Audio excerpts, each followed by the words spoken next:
مدخل. حاول ألا تفرط في يأسك،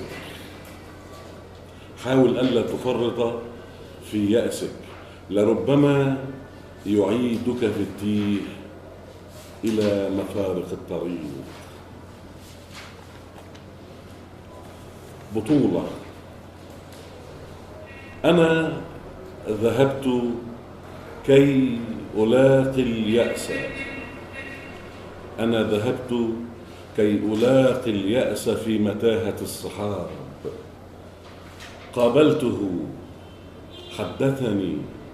حدثته، لكنني لو كان أدركني أدركته ذات ضباب لسفت جمجمته، ثم صببت فوقها جميع ما في الأرض من حجارة الإسمنت والرصاص، لأنه لم يثنني عن الطريق، عن غواية السراب.